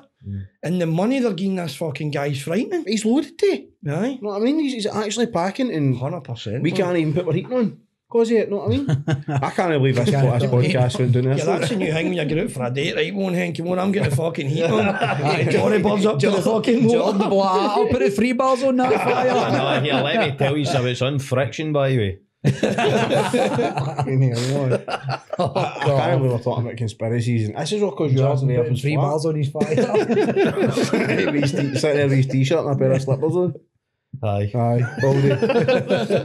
I can't believe we've been doing that road. I can't remember what we were talking about. I was wanting to ask you about, I hope you don't mind going into it, about like kind of setbacks for an early age and all that, and see your army kind of thing, mate. And obviously you went through all the training, you got to the last hurdle and had a bad knee injury. Well, that destroyed me because I done the army cadets for 5 years before I went in. I was in the Cameroonians, then we went to the Scottish Yeomanry. Done that for 5 years, so you obviously know when you get in your cell and you've been at the cadets, you get fucking brutalised, man, because you've already learnt most of the training. You day through in phase 1, and the cadets, there's no difference. Rifle training, everything, stoppages, it's all the same field craft. You do it in the army cadets. I would tell any kid if they want to, before they get into the army, go and try the army cadets, but just don't tell people in the army you've been at the cadets. But when you run in there and then you get absolute fucking, because back then they still fucking punished you like fuck. So when they were asking questions, you know, you're smart ass, I say, right, is that fucking right out running the fucking building? You're like, what? When you go out to right, stop, right, you come back in, right, press ups, you know like that. So then you go to the point and they ask you a question, right, and you sit there and you shut up, but you don't know that, and I'm like, out and running the fucking building, you're like, for fuck's sake, man. But I remember going through all that, and it was up in Pennycook, phase 1, Cartrick, phase 2, and then I done my knee, get sent back up to Pennycook, and it was called Gallipoli Rehabilitation, so they tried to rehabilitate me, and I was like, right, I'm going to get rehabilitated, man, but my knee was fucked. What actually happened? We were in a training exercise, so you're doing the one, you've got your full fucking thing on, you've got your rifle, jump in, your tread water, full camel gear on, boots, everything, swimming pool. So you jump into the pool, keep the rifle above your head, hold the rifle out, swim round the pool, tread water, swim round the pool, tread water. So we've done that, get out, I said to the fucking corporal, I says, look, my knee doesn't feel right, man. He's like, what do you mean doesn't feel right? I says, look, does it feel right? He's like, stop with a fucking pussy, that usual shit, you know what I mean? And I'm like, alright, fuck. He's like, march back to the barracks and we'll send you up to the fucking, get checked out, right? And the boy marching back, came to attention, it was a snap. Ligaments? Honestly, man, just snap. Oh, fuck. I remember my mate beside me, Stephen Kilgarn, he's like, the fuck, man, what was that? You alright? I'm fucking crippled in the ground. Gone. That was it, man. What was the diagnosis of that bit? My cruciate. So, and then I had a lot of, because he, Cartilage, no? it must have been going on for a while because I had a lot of bone matter underneath my kneecap. So that was causing a lot of friction. So that's where the pain was coming through before that. So when I went in, they basically took my kneecap off. That tendon was too supple as well. Patella? Aye, so they took that and what they said to me was they need to shorten it. Because I'm so young, it should stretch back, but if it doesn't, you'll end up with a limp. Oh, fuck's sake, man. But they sent me private, get sent to the Golden Jubilee. They sent me the Golden Jubilee, so I got in there and get it done private. Then I get sent to the physios in Hampden. Right. So I went to them. My knee was actually better than it fucking was the first time, do you know what I mean? I went back again, done my 3 days, blow every cunt out of the water, because I want this. Blow everybody out of the water, and I said, welcome back, you'll go back into your NC company. You'll just go back to them. Wait it, down the cruisers. What the fuck's going on, man? We don't know. And then the boy phoned me and says, what's a lot of red tape about your name? He says, obviously it's because of your injury. Right, wait it. And I got a letter through the door, man. Due to your previous service and the extent of your injury, we couldn't accept you back in. Jeez, oh man. Fucking gut it, man. Yeah. Absolute gut it. Because that's what I wanted. That was a career, and all these ones wanted to fit my players and all this. I just wanted to get to the army. That was it for me. Might be a letter just send you. And it just fucking nosedive. That was the first one with the nosedive. Aye, that was a hard take. What age was that at, Tierney? Just before I turned 17. 17. It's a hard one. I know. Young age, man. That's The right. only- Everybody always says, you're only a young boy, you've still got it, you can go and do this and you can go and do that, but See, when you've got yourself set, and your mind is, I want to go and do this. Do you know what I mean? It was just everything about the army at the time, and it was all like, well, you know yourself, you served. I never classed myself as serving, but even when I was in there, the time I was in, the friendships you make, you know the guy next to you can fucking trust. When you're out here, that's how you say every street to fucking hang me. Out here you can't trust no cunt. In there you did. Aye. You know what I mean? You were all pals, you love each other for the fucking full time, you were there, you've done everything together. Aye. You build a family in there, and it's not just pals. Me and Sean were talking about this and we up, and I obviously, I heard you last night saying it, and I knew you were going to say that you were in a class that you've served, but see, even 6 months, mate, that's enough to strip you down as a civilian, build you back up as a soldier, and you've got that mindset. So I would say that's served, man. No, I don't class myself as served. No. Never have, no. it instantly gives you that. Because you guys have all served, you've all been to different countries, fought, you've all fucking mean, you were seen prepared to horrendous do it, fucking but- things. I was, but I didn't do it, so I'll never class myself as that. Never. No. But see, I wouldn't take that away for the guys that have done it, mate. see what I'm thinking there, let's see, did you ever become resentful? Because see, obviously, you become pals with people you train with, and then maybe have them on social media, and then you see all them going through and having this career and that in front of you. Did you become like a wee bit resentful? A wee bit at the start, I did. One of my closest pals, Stephen Kilgarn, he got discharged as well. He had blood in his urine. But he basically got discharged literally a couple of days before. He got told about a day before me that he was getting discharged. Because the fun, I don't know what that meant. There was a lot of blood in his kidneys or urine. something. So somebody Kidneys his are fucked. kidneys. So they were like, sorry, he was gone. So it kind of made it a wee bit easier because I stayed close pals with him. Good. I went away down to, he stayed down in England, so I went down to see him and that quite a bit, a couple of times and things like that. But that was quite a bit of resentment. Aye. I'm not going to lie, because it's something I wanted, do you know what I mean? And then when I went and thought I was getting it back, they get it stripped away from me again. But again, I'm getting back to, I had to go through that to where I'm over now. Aye. Do you know what I mean? Had to. Because it's all built to what I'm over now. The same with my career I'm in now. I'm on the railway now, and I just wish I'd done it so much sooner. But obviously with the career I'm in, I'm only in 3 years now, but I've went to a company, it's a family run company, and the two directors are, I'm close friends with their son. And when you work with a company that's got the same aspirations and you and the same belief in you, there's not a lot of companies like that anymore. I've only been there 3 years, and they had so much belief in me, even though I've got all this mindset and all that. So it's just amazing to work in a company like that as well, where they're seeing my evolution and pushing me the same way I want to be pushed. And the money they've put into me is frightening me. All my tickets I've got now. I mean, I've got more tickets than some cunts on the railway 10 years. because they've seen that in me and they want to say, no, right, we've got a fucking spare one here, Stephen, do you want to go to this? We'll send you to this. The same as well, the cost ticket's the hardest ticket in the railway. And they got me my ticket, they're like, what? And I'm like, I'm ready for that, man. I hear every cunt talking about it all the time. It's fucking hard as fuck. Is that health and safety? I control a site safety, basically. So basically, you're in charge of the track. When you go out your daily brief, you go out, telling the speeds, all that kind of stuff. And you're in charge of all the guys who are out there. You're in charge of all the safeties and all that. But I've got like my course, my points control, my MC mute operator. What else have I got? AP going and putting the isolation zone. Another site warden and another two, but I can't remember the names of them. And I've only been in for a year. Yeah, that's just because they've believed in me. Do you know what I mean? And it's like the same as well before I went for my course. And I hope she doesn't mention her name. Mind me mention her name, Mary Kane. She's phoning me all the time. She's like, how you feeling? I'm like, I'm all right. She's like, you feeling you're going to pass this? I'm like, I don't want to. She's like, you don't got to fucking let me doing. You'll pass this, no bother. She's just one of the ones that you don't get people like that anymore. Aye, she's got and your see, back. to have that as a boss and a director and everything else, it's like, this is how I believe where my energy levels are and how I've ended up in this company and how I've ended up with people that's pushing me like that. Aye. If you're in a negative place, you're never going to get to that place where you've got a director. It's like that. As I say, it's Kelvin Rail I work for, and she's been amazing, and so's her husband, Sean. That's the two directors. And they've just pushed me to the next level. Do you know what I mean? I've got tickets that guys have not had, and I've only been there 3 years, and these guys have been on fucking 10 years. Do you know what I mean? So this is all because your positive mindset. Positive mindset, and they see that, and they're manifesting that, and they're pushing me through that as well. Do you know what I mean? So that's been part of my evolution too, and realising like my positive mindset is fucking taking me to places I'd never even imagined I'd get to. Do you know what I mean? It's frightening sometimes. I've got to take a back seat and go, right, this is fucking nuts. But this is a kind of message that needs to get put out there. Everybody and anybody can say you need to be positive. It's when you see somebody who has been positive for such a traumatic event, your positivity is I wouldn't say rewarding because it's not a reward. You've grafted for that. Aye. But your positivity is getting you noticed for being a positive person. Somebody who they want to give to because they know that you're going to give back with just, as you say, your energy. Aye. And I think that's a message in itself. I think hopefully somebody's sitting there going, right, if I'm a bit more positive, something's going to come my way. I'm one of the worst for it as well. As soon as I got a bit of drama at work, I'm like, down tools, who wants to go? Do you know what I mean? So me alone, I've took away for this.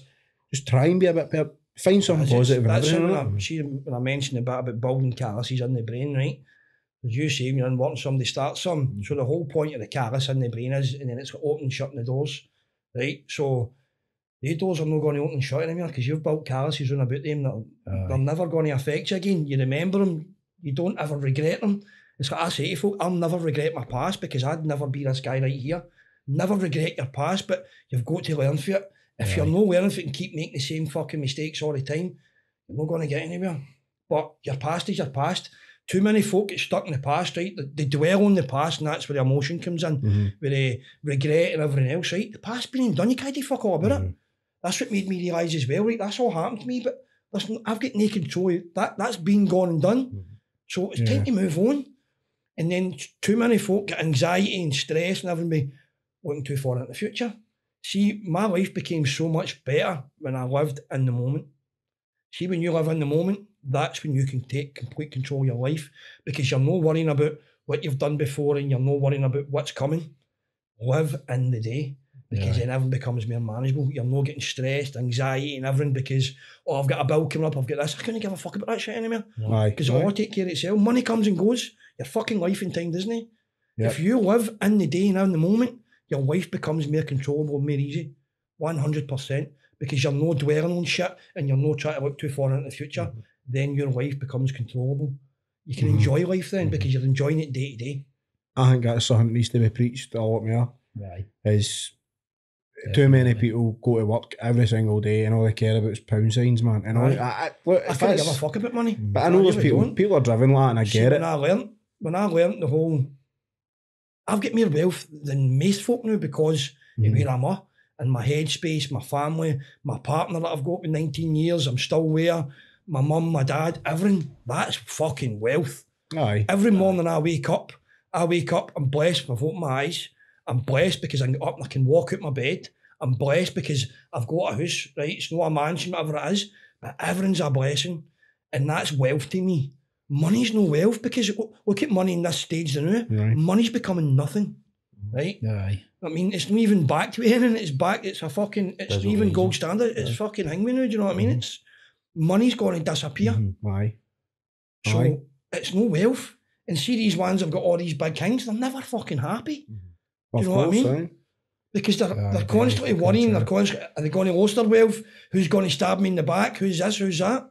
They've not got the support networks with people you love around about you that truly love you for Aye. no having money and being a person and putting a positive message out there. Wealth is the money. See, when I realised that, that's when my life changed. Aye, and I think over the last couple of years I've processed that. I'm just happy to be with Baines and Erin and going doing stuff where it is, go camping or Aye. anything like that. See that? You could have a fanciest can't buy car. No, I know, and you could have a fanciest car you want in the driveway, you know that. You can go and work 50, 60 hours a week and hate your job. That's the drama. I know people who work girls and then they'll go and take 2-3 weeks off but they like their job. I also know people who hate their job that are putting 60 hours a week in.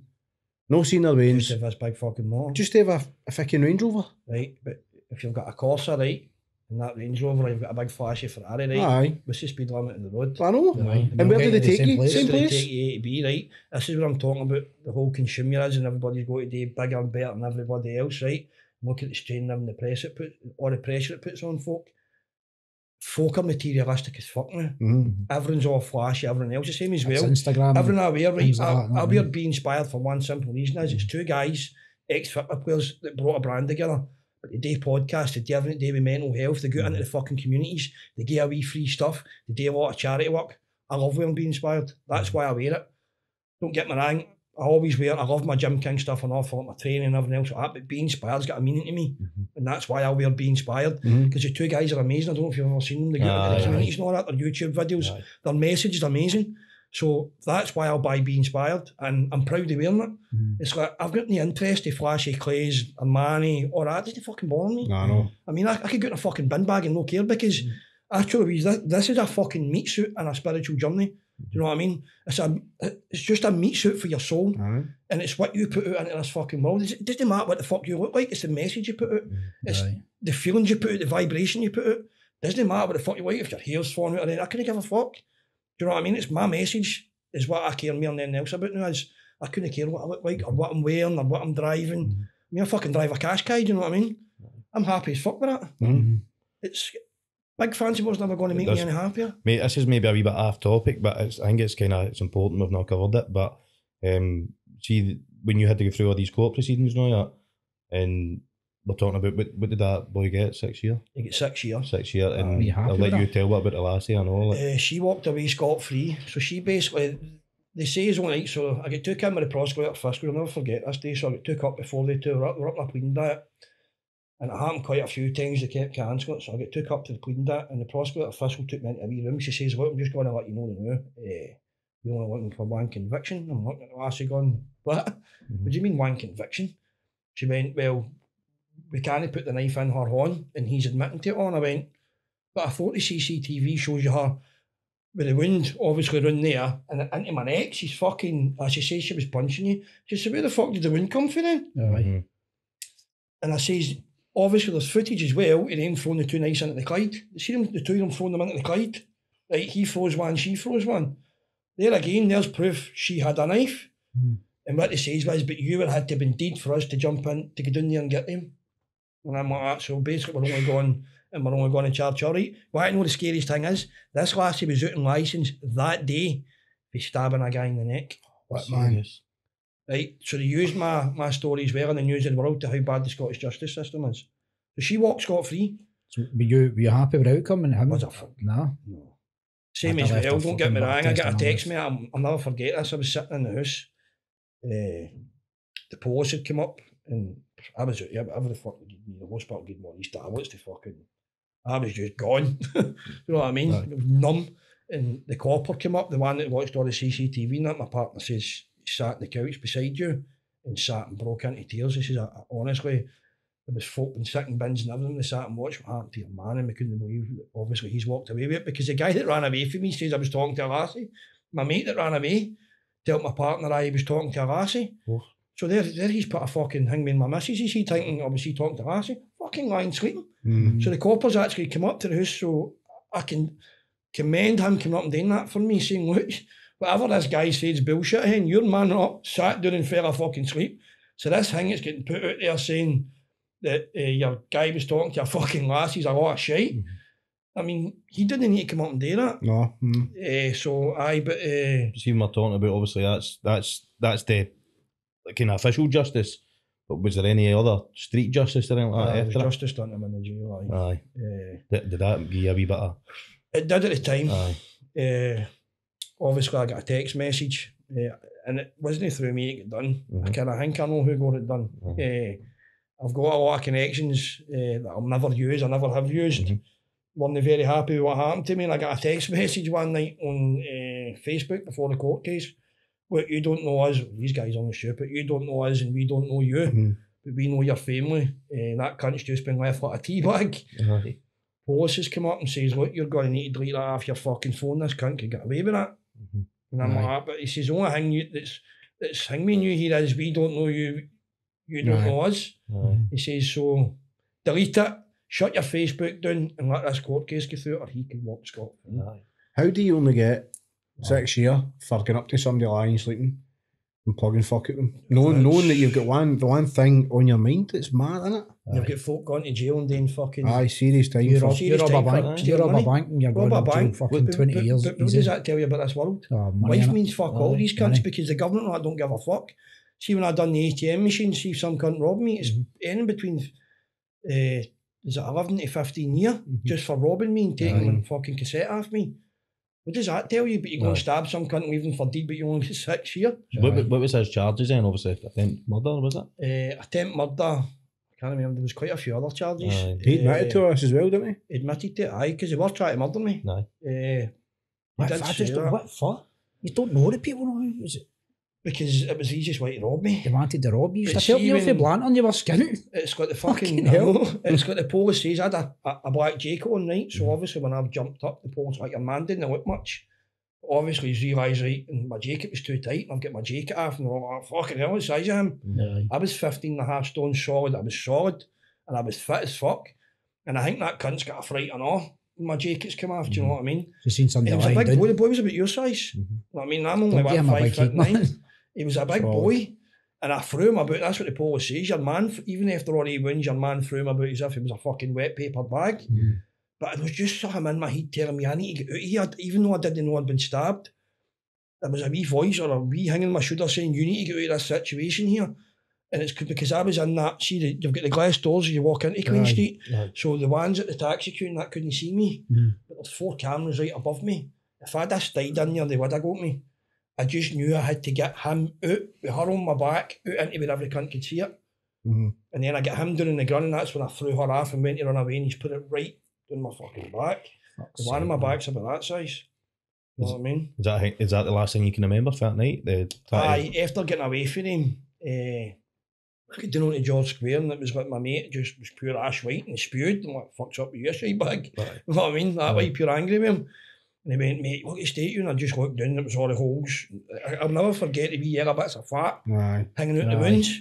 And that's, I just went, oh, and that was it. Did they two get caught that night, or was it see if it was the British Transport Police, by the way, see if that was a normal police, they wouldn't get caught. The British Transport Police, they were amazing. Honest to God. The guys that took the case on, instantly they followed them in cameras. But these cunts were coiled up, man. If this was a normal police, I guarantee you they would never have been caught. So was it a transport police because it was... British Transport Police because it happened in the train station. See, if it wasn't for that, they would have got away with it. 100%.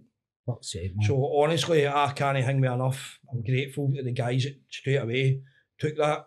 I think it was 2 or 3 of them. It was a guy and a woman. And they had them caught within a couple of hours. That's decent, man. Caught because it happened at Queen Street, and then they've ended up away along at the fucking Squinty Bridge. You know what I mean? So they've followed them, and they've had the fucking thing to follow them in street cameras and fucking following them in shop cameras and all that, and that's how they caught them. Have you ever spoke to the nurse that helped you? No, I put a hangout to the police?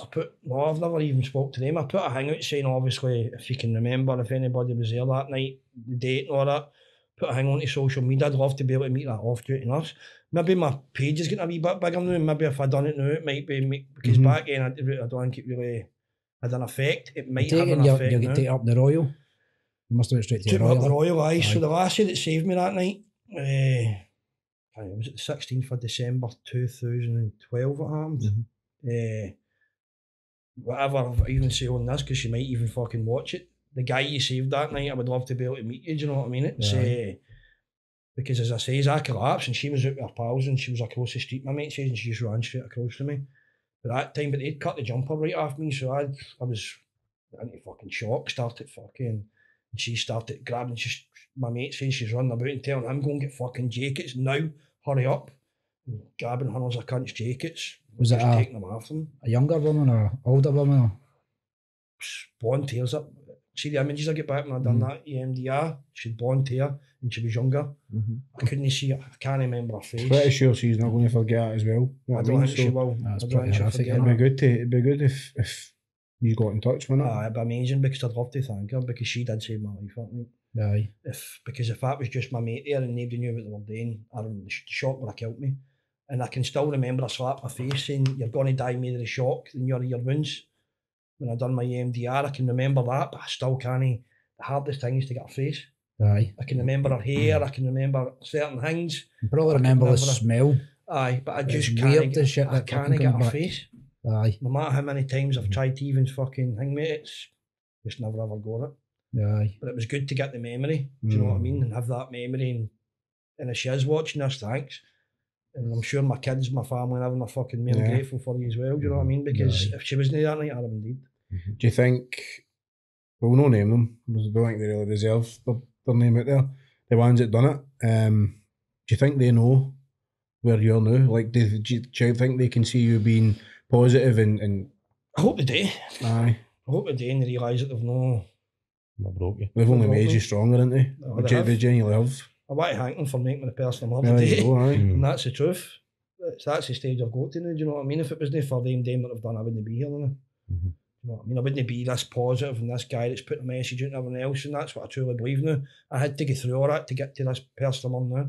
I truly believe I had to go through all the pain, all the heartache, all the struggle to be who I'm all today. See, knife crime was horrific, wasn't it? Here. And I think it's coming back. We've seen a few horrendous, down the way. by the way. Aye, 2005, mate. This was the knife crime what do you call it? Epicentre. Capital of Europe. The epicentre of Europe. I think you were 5 times more likely to be stabbed in Glasgow than what you were the rest of Scotland. Would you go to schools and stuff like that and do talks on it? Because that's doing a bit. It's Aye, really see, bad, isn't it? See the confidence I've got now, I probably would, aye. Just I think it's something. Poor pal that was on here, Bogey. He does a lot for drugs and homelessness, isn't it? He's doing schools and stuff like that. But what I truly believe about the whole knife side, see if you're willing to carry a knife, you're willing to use it. Oh, definitely. Aye. The ones that are carrying the knives are the ones that are the fucking shite bags and they're scared and they can't fight off a fuck. You ask But them why. that's- aye. It's, But I when they need to carry protect that, myself. I can guarantee you they're carrying it for a fucking reason because they will use it. Aye. I don't care what anybody, if you're going to carry that way, you're going to use it 100%. I think they should start because there's campaigns in London. Obviously, that's mad down there, but it's like what do you call it? Amnesties, knife amnesties, is that what they call it? And Knife they've just got amnesty, these. they just go and hand them in. Aye, they could. And They done them that with in air the police rifles station. up here, so they did. Did it for a while and they got a Aye. lot of knives in out of that. But I think it's coming back in abundance now. Aye, I'm really seeing that quite a bit. they should maybe do like fucking like drop boxes and that about all the schemes, you know, like maybe the outskirts. And of I think the it's city. actually get worse after COVID as well. And they've got all the whole mental health fucking Aye. shit Do kicking you know about what's with it worse? and- It's because of this.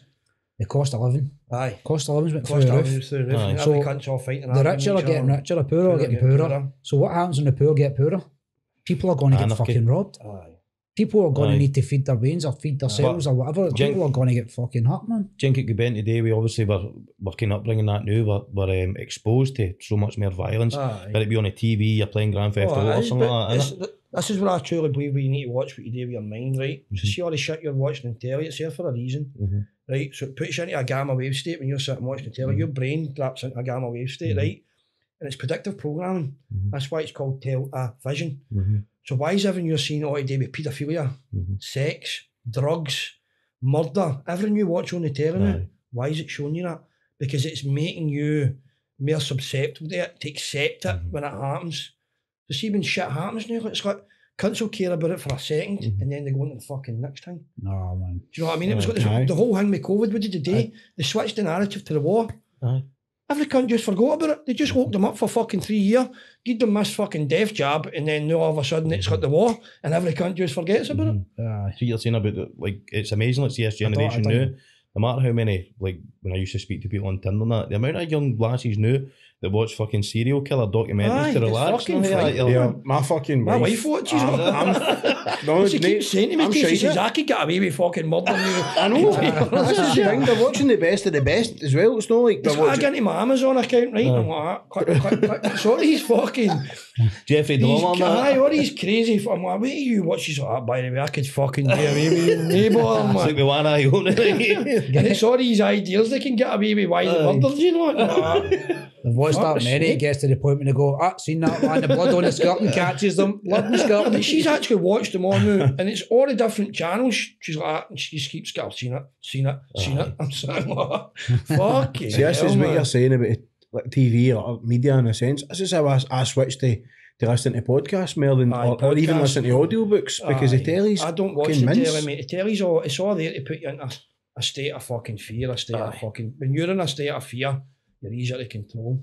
That was the whole thing about COVID as well. Why did you think no matter where you looked, driving down the fucking motorway, looking at bus stops, looking at fucking shops, everywhere you looked was COVID-19? Aye. Why? Because it's putting it into your fucking brain. And then it brings a state of fear. When you're in a state of fear, you're easier to control. Aye. Why do you think these ones that were sitting on the fence that didn't want the jag went and get the jag? Because everywhere they looked, every time they turned the radio on and turned the fucking telly on, it was COVID-19. And it's psychological fucking warfare, end of. So this is why, and then I've been against the media and all that for years. It's all narratives and it's all to put folk in a state of fear. Aye. It's all to do with fucking the same as well with cost of living crisis, all that shit as if they're trying to do something about it. And then it's got mocking, putting the fucking these cunts in the fucking House of Commons on. I know. When every cunt's struggling, right? And these cunts all heckling and laughing and fucking, do you know what I mean? And they're making Why are snide you doing it? comments. I know. Because they're doing it to fucking mock the common folk. That's all it is. But it's going to take one thing for us all to rise up. Aye, break the wheel. There's something going to happen that we're all going to have to rise. And it's going to happen. France is already doing it. Aye. But why do you think America and the UK is trying to get rid of TikTok? You type into fucking Facebook, France, brings up all beautiful Oh, pictures aye, and I know. everything else. Type into TikTok, France, shows you all the shit that's going on in that fucking country. You know? Oh, it's Hides fuck- nothing, but they're trying to tell you they're allowing fucking conspiracy theories on their sites and all that shit. Aye. Why do you think the American government and fucking the British government are trying to shut them down? Mate, I've got two pals that are firefighters in Holland and they're travelling through every couple of days to go and see their pals who live in France are firefighters Aye. to then fight with the police. I've not seen that once in the news. Not once. You're not going to see news because the mainstream narrative is to push to you the new war, right? The state of fear of war. The same when they put all this shit, you're going to get a siren on your phone, right? You're going to get a warning sign, warning them we're under attack, find somewhere safe place to be. Why are they going to do that? Because it puts folk, older folk weak-minded. Why do you think the whole pushing mental health now is this big mental health fucking pandemic? Because then it's easier to control folk under mental health, do you know what I mean? And then the Because real they're all ones going to the suffer, doctors aye. and they're all getting these tablets, your mind's all dumbed down as well. Yes. You're under all these chemicals and everything that's all going on in your fucking brain with them saying they're helping you. Do you know what I mean? So folk are so much easier to manipulate now and control. How many folk are after work now and not going to work because of mental health problems?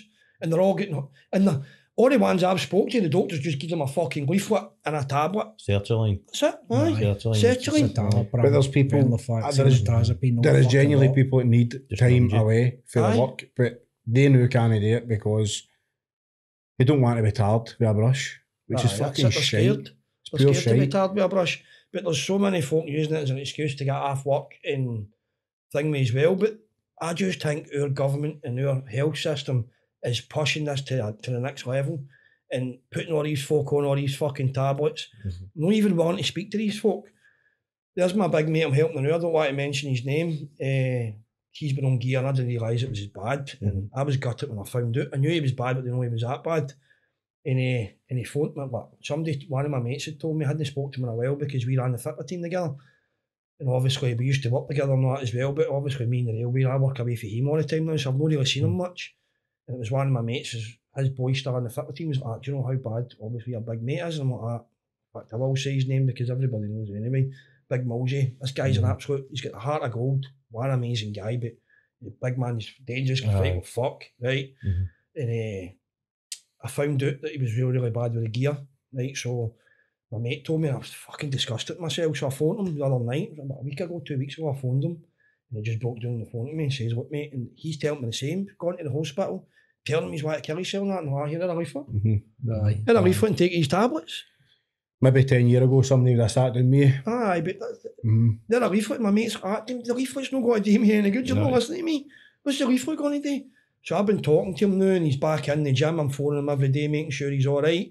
He's in the gym, he's got to start doing all the cold water with me. The big man smashed it, and that was 3 years solid. He was on that stuff bad. Good. That's him nearly 2 weeks now. Happy days. He's gone to the gym and all that, and he started going to meetings as well. And so the big man's absolutely fucking amazing, man. Mate, really proud of him, There man. you go, that's the one person that you're trying to help. I'm saying if all your messages can help one guy, you're helping that one guy. And I that guy's was just made that close disgusted to you, you know myself, what I mean? not actually realising that it was that bad, you know what I mean? But the big man smashed it now. Aye. And it's like explaining to him as well. I think the hardest part for him is because it's trying to make him understand he's got to work on himself. I said, you've got to cut everybody else out there, mate.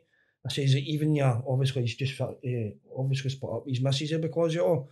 I said, but you need to forget about her, mate. I know it sounds hard than everything else. You've got to work on you. You need to understand this, mate. If you keep trying to please everybody, you're only going to get back down the same road. You need to understand you've got to cut them out for a bit to work on yourself. And then once you start getting better, then start trying to fix other things. Right now, you need to fucking fix you. Do you know what I mean? Take the time and work on you. Yeah. And a lot of folk don't understand that. And a lot of folk, because you've got families and because of everything else, they find it hard. But it's the only way to get better. Aye. Because when you're still trying to fucking do other things and help other people and fix yourself for somebody else, it's never going to work. So to finish this one on a positive, because I think it's only fair, because I can feel positivity when you talk, mate. What kind of message would you give somebody who just doesn't get the balls to pipe up? It just doesn't want to speak. Just something positive, just for somebody to say, I can do that. Somebody that can. I've had a few folks message me and saying that exact same thing, that they've actually went and spoke up. They've been so in a recluse and stuck in the house. So ever since COVID, nearly 3 years, one of the guys had said, and he'd watched my videos and whatever I'd said just fucking clicked to him, and I went and get help, mate. It's the best thing I've done. Just speak. The best thing I could turn around and say is, if you're sitting in that place and you're struggling to speak out, start writing it down on a bit of paper. Aye, That's what I found, right? So what I basically done was, because I didn't want to speak to folk and I didn't want to talk to other people, I started writing down how I was feeling day to day. And then obviously if you're working with somebody like me and you're trying to get a better mind process, so every time you're writing something in there, things are changing.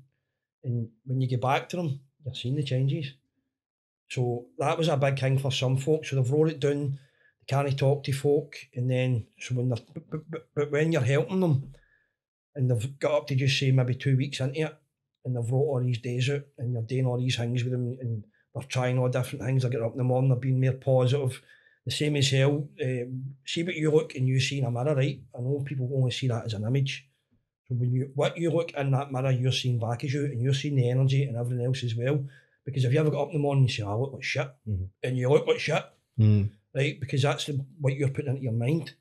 If you wake up and say you look amazing, that mirror thing means back to you that you do look amazing. My body looks amazing. Everything is all about mindset. So when you're looking in that mirror in the morning, tell yourself you look amazing. Why not?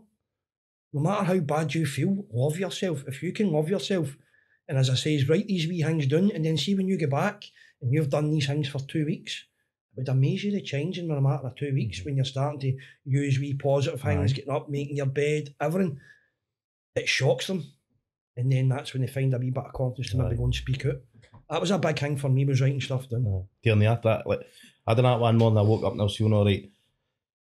Here we go again. And then I've had a morning glory, right? And I go take a picture on the phone on Snapchat, and there next thing didn't think anything to say it. Next thing my pal phone's like, here, do you know you've got a scuddy on your story, by the way? I said, no mate, I'm not doing that, man. It's toxic. And then what happened? Did it go viral? The 14 seen it, mate. 14 people seen it, absolutely blessed. 14 poor guys, man. Lucky guys, man. No, No, thanks for for coming in and sharing your story, been good. Tierney. Guys, has thanks for been inviting me on, mate. It's inspirational, the fact the message you're sending, mate. It really is. It really is. I really appreciate that, and I'm overwhelmed to come on here with you guys, and thanks for making it so easy for me. No, I it's think been class. No, it's been mate. absolute. It's been It's good, stuff I've known Aye. for years. Well, I've made it that easy. Yeah, see, just one last thing. Obviously, we've started up buy me a coffee. It's if you want to see like a podcast go to the next level, support us and all that kind of stuff. It's got nothing to do with coffee, but you can donate and it just helps. It helps the podcast. Helps the podcast, obviously, for booking fees and all that kind of stuff. I'll So make sure I keep putting my page. as if he's just done an adult thing. He's actually said something Oh, I mean. sensible. nah, I mean, I'll be very ready saying the adult thing. And you want to add, Fish? No, I'm good. Thanks for coming on, mate. It's No, I been, really appreciate been it, brilliant. guys. It's been Thanks brilliant. very much. Well, that's Just a keep doing nail. what you're doing, mate. You're going the right way. I think you're a top guy. Thanks very much. Positivity is Appreciate progress, innit? I don't know where I heard that, but it sounded brilliant. I might have even be you. Was it you, that. no? It was me, positivity. Plus I like that. I like that, man. Well, that's a nail in the fish. This has been a bit of a mindfuck, I know, man. I'm going to get to dreaming about aliens and that now. But please like, share, and subscribe because it's free and it helps us. So, aye, been brilliant. Thanks again. Thank Tierney, you, boy. man. Thanks, guys. Thank you. Cheers.